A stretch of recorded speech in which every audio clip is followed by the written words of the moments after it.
Life is precious. That is God's child. Your thesis was no argument.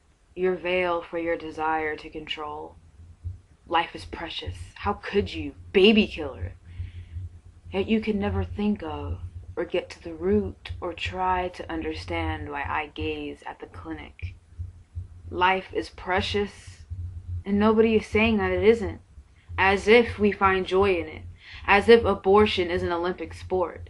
Yes, I love having my child scraped out of me. Yes, I find great pleasure in frantically coming up with $300 and I tango on my way to the clinic. All women should do it. Yet you don't comprehend, or don't seem to want to comprehend, because the truth so strongly upsets your neat world that it must be concealed with your weak chant. Life is precious. Sex is wrong. Sex is dirty and obscene, so we wince at the sex scenes on television and in movies, and at the shirtless men, and at the women who dare to wear fuck-me dresses for their own enjoyment, and Elvis and Prince and Madonna in their sinful writhing and hip-shaking, so in your face, so obscene. Because we've run away from ourselves, our humanity, and when it's so raw, it reminds us of our nature. So we cringe. Our sons and daughters would never dare to touch themselves. And if it's not talked about, it's not happening. And if it's not happening, then does it exist? Am I right? So sex education is a joke in this country. And we wander through life with these myths. When I was an impressionable freshman, I took health class. I was never taught how to put on a condom. Never learned about birth control. Abstinence is the best option. Because sex is so wrong and dirty, but we burst with hormones. Society and science clash. They can never coexist because we know nothing, because sex is wrong. Life is precious. I never said that it wasn't, but I didn't know any better because no one taught me. Life is precious, you say, so you raise millions and millions to donate to the politicians who support you and can get that legislation through like a snake.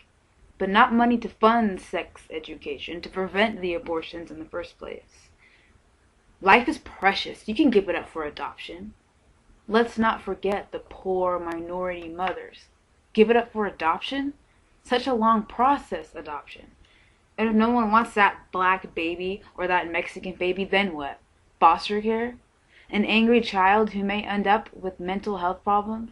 Who may end up in and out of jail or dependent on the social services that you vehemently despise but will have to pay for anyway? Life is precious. Keep that child. You adamantly want this child to live, yet you fail to see why I can never raise this child. I don't have the money. You so strongly want a life for this child? Then how about this? From birth to age 18, would you pay for the diapers, the clothes, the food, the doctor visits, the band-aids, the school supplies, the baby powder, the field trips, the cribs, the toothpaste, the car seats, the Christmas presents, the birthday gifts, the school dances, the Valentine cards for their classmates, the road trips, the coloring books? Life is precious. But it would be selfish of me, and especially you, to bring a child into this world and not give it the best life I could. And even disrupt the nuclear family that you all try so hard to maintain. Life is precious. Abortion should be illegal. Simple economics, supply and demand. The black market would return. The alleyways, the so-called doctors. The return to a woman risking her life to try and prevent her child from having a lackluster one. Because she didn't know any better, because you say she shouldn't have had sex in the first place, because sex is vile, because you said so. Perhaps I'm crazy. Call me a radical. But when you get to the root, it sounds like a desperate plea for control. When I say I, and when I say me, I speak for the half of the population. Pro-life, pro-choice. It's not just about the baby, or the morality of it, or it's my body. It's the forest, not the trees. Our culture, not just the conception. Life is precious. I am here, I am alive, I have a voice, and it feels damn good to speak.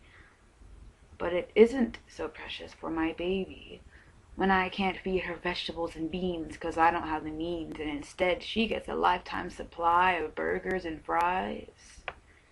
When I can't do the things I want to do, like take her to the zoo because men in suits who are so anti-government yet so involved in my life want to punish me for not being a wife and daring to indulge in my natural erotic, who dare to punish me for being oblivious by their hands, the ignorant horrors they create, then shame for being so willing. Life is precious.